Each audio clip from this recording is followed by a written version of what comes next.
Production funding for Behind the Headlines is made possible in part by the WKNO Production Fund, the WKNO Endowment Fund, and by viewers like you. Thank you. The aquifer, the environment, and activism in Memphis tonight on Behind the Headlines.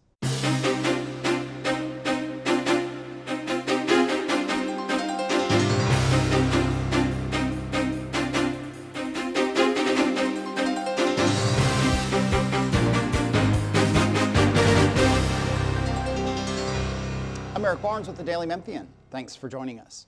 I am joined tonight by Sarah Houston, Executive Director of Protect Our Aquifer. Thanks for being here again. Thanks for having me. Glad to be back, and the show must go on despite the icy roads. Yes, absolutely. Along with Bill Dries, reporter with the Daily Memphian.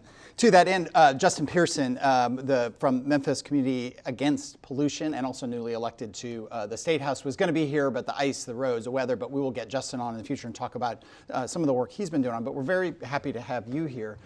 We were talking a little before the show. You're not quite 2 years into the job as the first official executive director of Protect Our Aquifer, which was a grassroots organization, now a 501c3, doing all kinds of things about the aquifer. Most recently, we'll start with the wonky thing, but it's the important thing. You all were able to get, NASA did a big analysis, in the fall, or the data came out in the fall, about where the aquifer is, its use, recharge zones, all that. But all of that is against the backdrop of a bunch of things we'll talk to. You know, the water crisis at Christmas, almost a year ago, there was another water crisis during a big weather event, the TVA decisions and all kinds of things going on with TVA. But to start with what you learned from that big analysis that NASA was involved in. Yeah, absolutely. So we partnered with NASA for 2 phases of study, and they have a bunch of satellites that are circulating that take in all kind of data relating to precipitation, evapotranspiration, runoff, all kinds of really cool things that we really only measure on the ground here in Memphis and West Tennessee. So this was a chance to see what these satellites really have to offer to get a bigger picture and not 1, 2, 3 points. And so the big takeaways most recently was looking at the recharge zone. That's the area in West Tennessee. Fayette County is closest to Shelby, where the sands and the Memphis Sand Aquifer come to the surface and rainfall directly recharges our aquifer. And so that's really important to our long-term sustainability. And so NASA was trying to understand, is recharge happening there? Are we getting a good water balance? Are we overdrafting the bank account? And if you look at 2022 only, yes, we're overdrafting. Remember, we didn't get any rain at all for the summer. But if you look at 2019 through 2022, it looks to be about even. And so what it really gave us is just a bunch of amazing baseline data. But what does this area look like before development around the mega site happens, and how do we keep that recharge intact and not pave over everything? We'll come also to the Blue Oval, the huge facility. What's one of the largest freestanding buildings when it's done in the United States, and the impact those kinds of things happen. We'll talk about industry and all that. But again, Protect Our Aquifer has been around as an organization or as a movement for now 4 or 5 years, something about like 6. that. It's about 6. What is the reception now versus when you got involved, not as a full-time person? I think you were on the board, and then as a full-time person. Do people look at you as a kind of kooky, environmentalist who's just thinking about wants to protect all the water, or do you get buy-in from all the various people who are involved taking water from the aquifer in other ways, trying to manage what goes in the aquifer? And I'm always reminded when we have these conversations, there is no one group or organization that manages the aquifer. It is a whole lot of folks. So what is the perception of Protect Our Aquifer now, these 5-6 years later? Ask anybody on the street, probably differs a little bit, but I think we really started off very grassroots in the sense of it was issue-based. First issue was, TVA drilling those wells across from the coal ash ponds. And those kind of things where it's just like, whack-a-mole is what we call it, just what's coming out, what was a threat to the aquifer. Now we're in a place where we're trying to think more proactively. We have a patchwork of regulations, we have a patchwork of people in charge of the aquifer.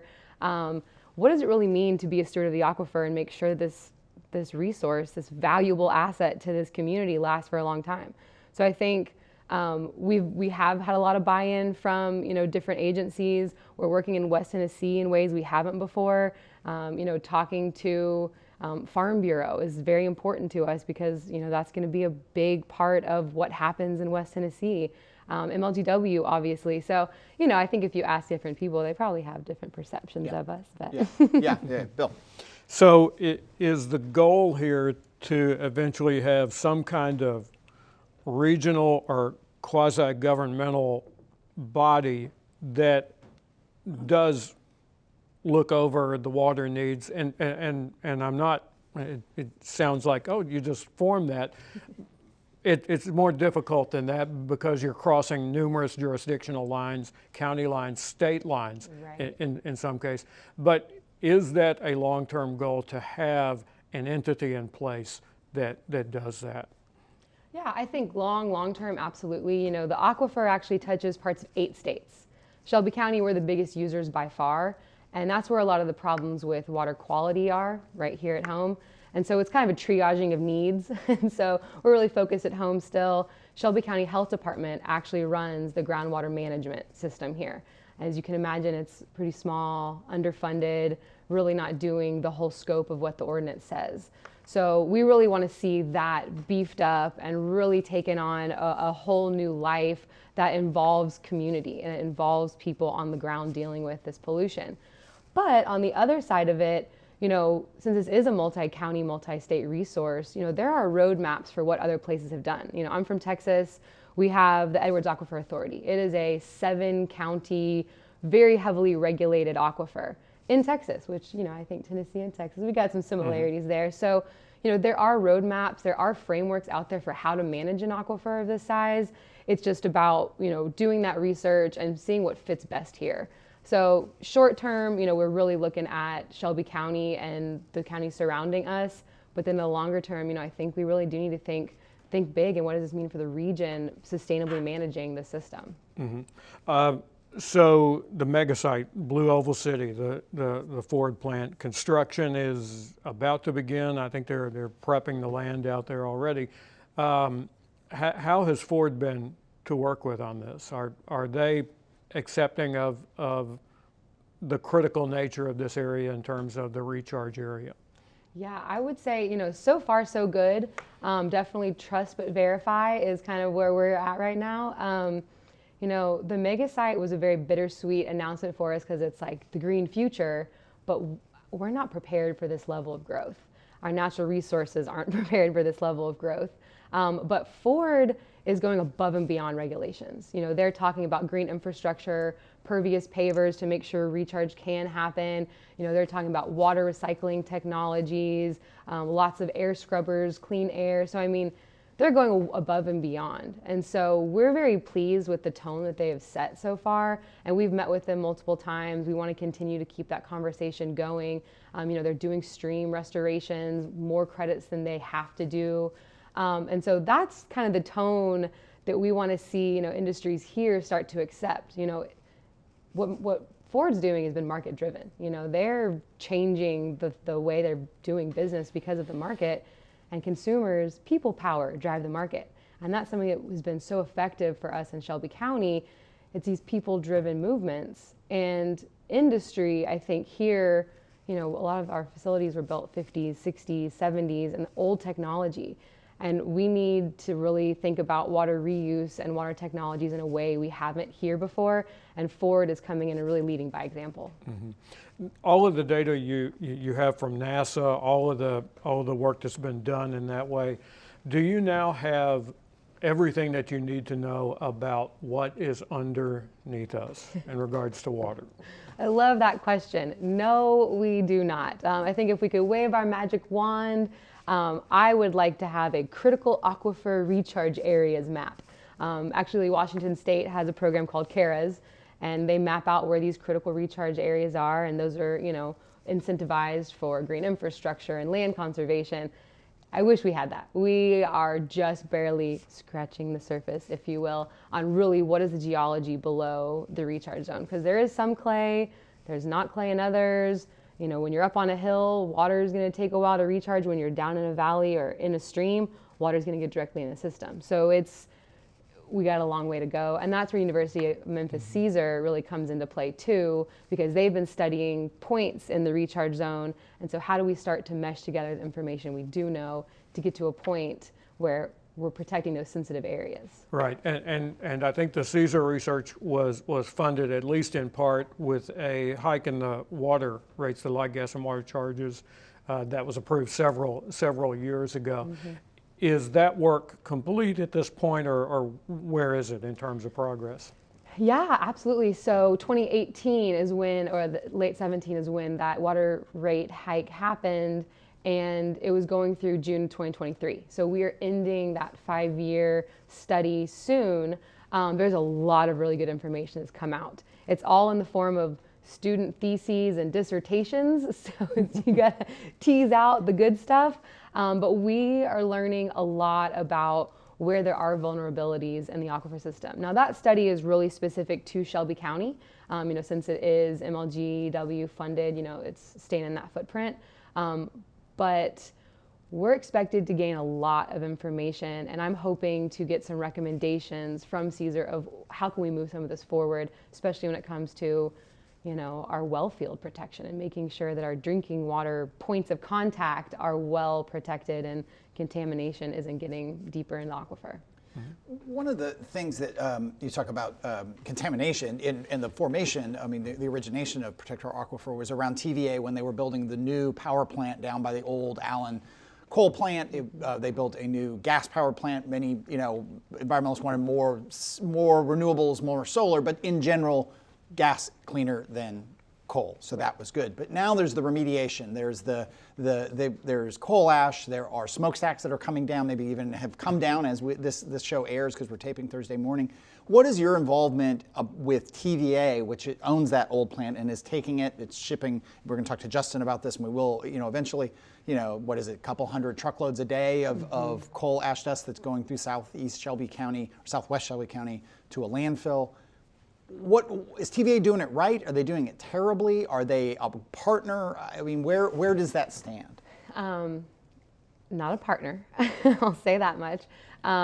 Protect Our Aquifer has been involved, with TVA issues since our origin, but with the coal ash move specifically, there's been multiple rounds of public comments on their environmental impact assessments, on remediation reports, on the record of decision, all these, big governmental reports. We've put in comments and tried to direct how they can better involve the community, and most of those, concerns and requests have fallen flat. We were not pleased with the fact that they are trucking this coal ash across Shelby County in a highly dense populated area that is predominantly Black, that has already borne the brunt of burning of the coal and the air quality issues. But we are happy that the coal ash is moving and they didn't try to cap it in place. So, this is one of those extremely complex issues. And so we've stood in solidarity with MCAP because this is their neighborhood, that they're just not happy that this is a big impact. MCAP being Memphis Community Against Pollution, yes. that Justin is a big part of, yes. one of the founders, if not the founder. Go ahead, sorry. Yes, absolutely. So, so that's definitely a concern on the move side of things. But then there's the actual groundwater remediation. So if you'll remember, below the coal ash ponds, there's the shallow aquifer. There's a breach in the clay layer, and there's a direct pathway for it to get into the Memphis Sand Aquifer right by a drinking water well field.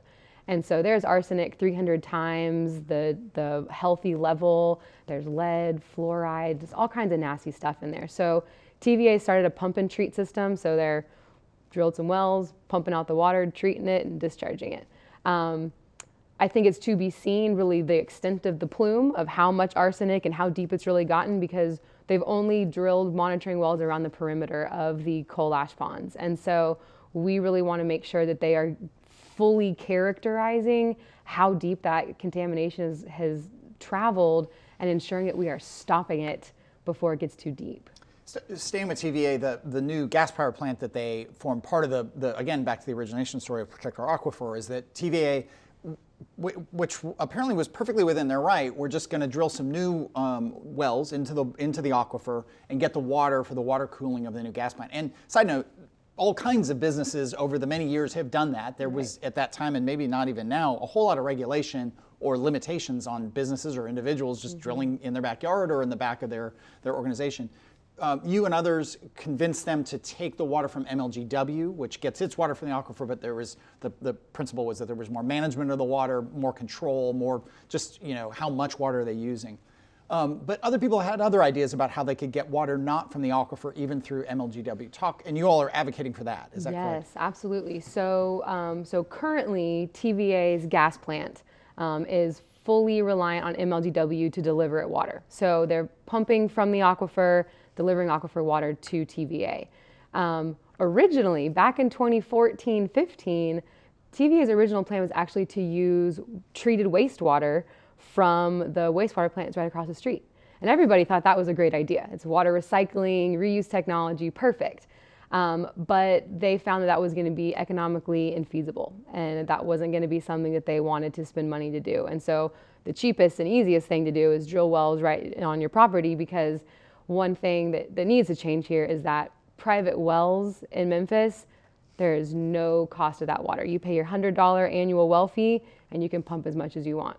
So TVA was going to be at about 3 to 5 million gallons a day free water. Now they're paying for the water from MLGW, but now we're in this really precarious situation, and we saw this in this past Christmas water crisis, where there comes a time where we have to choose energy generation, sending water to the power plant, or sending water to human beings to drink. And that was something we warned about during the power supply issue, and why we wanted to advocate that TVA diversify their water source. And so, without getting too in the weeds, there's been some new regulations about wastewater discharge. And so the wastewater is probably of higher quality than when TVA originally looked at it back in 2014. So we're pushing MLGW, City of Memphis runs the wastewater treatment plant, and TVA to really take a deeper look at that, and they need to diversify their water source. It just cannot be 100% reliant on MLGW. Bill? Is the improvement in the quality of the treated wastewater, is that because the city has basically revamped both of their treatment plants in the last few years? It's that coupled with a new ordinance where the industries have a higher level of pre-treatment they have to do before sending their dirty water to the wastewater plant. So it's not coming to the city just full of nasty chemicals. It's only a little bit full of nasty chemicals if they're following the ordinance. Mm-hmm. Mm-hmm. Okay. For someone like me who doesn't work in this every day, the tendency can be to think, okay, there's the water on the surface and then there's the water below the surface, and they're really two separate things. What happens with the Mississippi River, though, does affect the aquifer. I mean, there's a link between them, right? Mm-hmm. Yep, absolutely. And I think that is one of the biggest travesties in our legal system is surface water is one law, groundwater is another. And in reality, they mix and mingle all the time, especially when you're pumping the massive amounts of water that we pump from the aquifer. It creates a suction effect, and it pulls surface water down faster. And so that's, getting into the geology, we have that clay layer that separates the surface from the deeper aquifer. And that clay layer has been our saving grace in Shelby County for 100 years of manufacturing history. But we're getting to the point now where that pollution's been traveling deeper and deeper, and it's finding these holes, these breaches in the clay layer, and pumping at the volume we pump is just exacerbating that and really pulling it down deeper.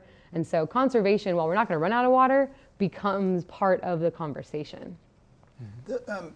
For people, again, you mentioned MCAP, Memphis Community Against Pollution, and Justin Pearson, and that was they really became prominent during the fight against the Plains All American and Valero Energy Corp proposed a high-pressure crude oil 50-mile pipeline across right over the aquifer and through neighborhoods in predominantly Black Memphis.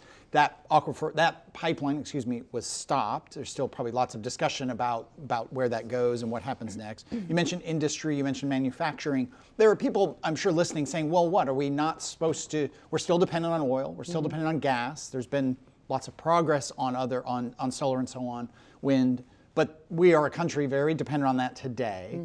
Blue Oval is going to bring jobs and economic development and tax revenue. These other companies pay tax revenue, they employ people. I mean, is it a choice of one or the other or not?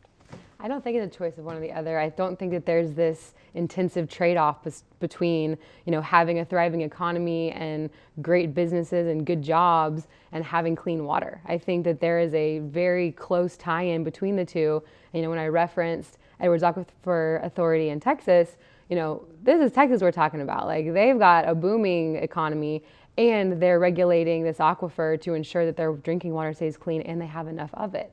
So, I mean, speaking back to Ford, I mean, they have gone above and beyond the technologies that they're using to ensure this very toxic process they're going to be starting is going to make sure it's not going to harm the aquifer. Now, to be seen how it all plays out, but I think it's really about, investing in our facilities and bringing them up to 21st century and being a steward of a resource that they are so dependent on.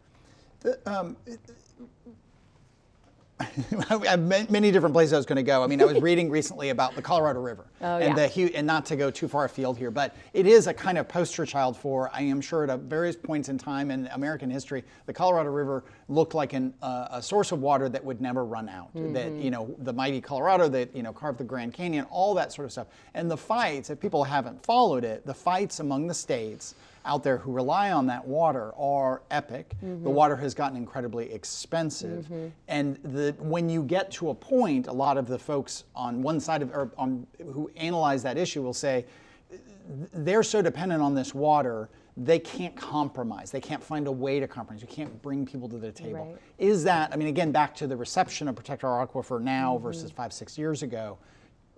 Is it about plan now? Understand where we could be if we don't make decisions now. Yeah, absolutely. What's going on in the Western United States and the Colorado River is very different from what we're dealing with now. But the Colorado River Compact was formed in 1922 based on the science of the time. So 100 years ago, this very binding legal document was drafted. And that's what basis of all the sharing of water is on. Here in Shelby County, West Tennessee, the greater aquifer area, we don't have any contracts with nobody. We don't have any of that. If we were to get to that point, we're dealing with brand new level of science and information that they didn't have 100 years ago to make informed decisions on. So, we're never going to be like the West in the sense that we're going to run out of water. We just have a very different climate than what they do, and we are blessed with just water all around us. But what we could do to better mitigate future issues is in this time where we're not in crisis, come up with the best science, the best policy, the best method forward with all this new information that 100 years ago no one had access to. Bill, with 3 minutes left. And the state of Tennessee, Shelby County, has been in court with the state of Mississippi over the very issue of who has control over the aquifer here. And so far, to date, I think we've had a pretty landmark ruling that said Memphis, Tennessee continues to control that source of water. But in the future, could there be compacts like there are in Colorado? Should there be compacts like that? Because the Supreme Court ruling seemed to point toward that possibility. It was just that the state of Mississippi wasn't interested in an agreement. They wanted the water. They wanted money from us is really what they wanted. They wanted damages, and we're like, you have water, you're fine. But yes, so this was a precedent-setting case in the sense that this was the first time it was over just groundwater. And that goes back to a statement we made earlier about how laws pertain to surface water and then groundwater separately. And so what that ruling said was that if you really want to talk about sharing this resource, you need to come up with a compact. It's called equitable apportionment, which is pretty much a compact between the states. And so that's now a Supreme Court decision that could be an option. I don't think we are regionally at a place to really have those discussions in earnest, but I think that's kind of where things will be headed into the future as water just becomes such a precious commodity across the world. And I guarantee you the West is going to be looking towards us and saying, they got a lot of water there, can we pipe it out here? And that's when you'll really see me get involved. That's when there might be some chains on some pipelines and things like that. With just a couple of minutes left, we had Doug McGowan, the new, 45 Days CEO of MLGW. And has MLGW been a good partner of Protect Our Aquifer? I mean, MLGW gets a lot of that water out of there. Doug talked at length about the amount of investment that's going into the water infrastructure to address some, if not all, of the issues of water mains and outdated equipment that broke during the recent storm. So we had water flooding, we're losing pressure, all those kind of choices that you articulated. Right. Is Doug specifically and MLGW generally been a good receptive to the goals that you all have? Yeah, I would say, so far so good. Right now, it's an open line of communication. It's definitely about having that dialogue, listening to each other. With the massive repairs we need, they've invested $50 million into our water system since the February 2021 storm. So last December's storm wasn't as bad as it could have been, even though we still had the boil water notice. But we also are talking about lead line replacement. We're talking about human health too, because there are so many federal dollars coming down the pipeline, and Memphis really needs to be coordinating with the city and the county on accessing those dollars to speed up replacement of pretty much the whole distribution system. And if federal government, I mean, could be a partner in all this, or what is the reception there? Which is 20 seconds. Yeah, really it comes down to what role we want them to play. From us, we really want EPA more involved here on the remediation side. We have legacy pollution that is going deeper and deeper down. We need resources here to clean that up. All right. Sarah Houston, thank you for being here. Thank you, Bill. And we'll get Justin Pearson back on, sometime in the future. But that is all the time we have this week. If you missed any of the show today, you can get the full video online at WKNO.org, or you can go to YouTube. You can also get the full podcast of the show on the Daily Memphian site, the WKNO site, iTunes, Spotify, or wherever you get your podcasts. Thanks very much, and we'll see you next week.